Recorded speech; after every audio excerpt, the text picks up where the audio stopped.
आज देश का बजट पेश किया गया। निर्मला सीतारमण ने 9वीं बार बजट पेश किया।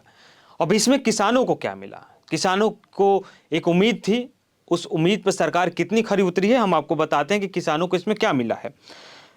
दरअसल किसानों के लिए ग्रामीण इलाकों में यानी जिला स्तर पर उत्पाद योजना को मजबूत करने के लिए प्रोडक्शन और ट्रेनिंग और मार्केटिंग को बढ़ावा दिया जाएगा। उसके बाद तटीय क्षेत्रों के जो किसान हैं उनके लिए नारियल संवर्धन योजना लाई गई है। उसके बाद बादाम और अखरोट की पैदावार को बढ़ाने के लिए किसानों को मदद दी जाएगी। नारियल उगाने वाले राज्यों में यानी जो पुराने बेकार पड़े पौधे हैं उनकी जगह पे नई किस्म के पौधे लगाए जाएंगे। काजू और अखरोट को 2030 तक प्रीमियर ग्लोबल ब्रांड बनाने के लिए कोशिश की जाएगी। रेशम, ऊन, जूट, फाइबर को आत्मनिर्भर बनाने के लिए यानी राष्ट्रीय स्तर पर उसके उत्पाद हो, उसमें बेहतरी हो, उस पर काम किया जाएगा।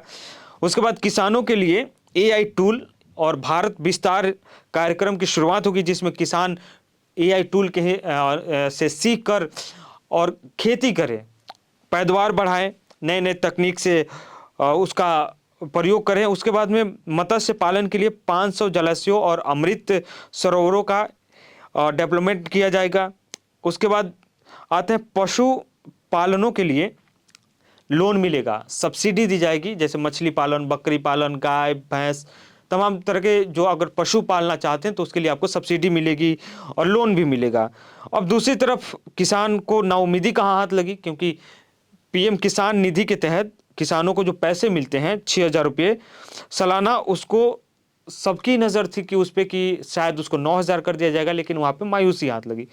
दूसरी तरफ उसके बाद है एक 22वीं किस्त, जो प्रधानमंत्री मोदी हर बार किसानों के लिए किस्त जारी करते थे, तो किसानों की नज़र थी कि शायद इस बजट में उनके लिए भी एक किस्त जारी कर दी जाए, लेकिन वो भी नहीं हुआ, यानी किसान यहाँ पे भी निराश हो गए।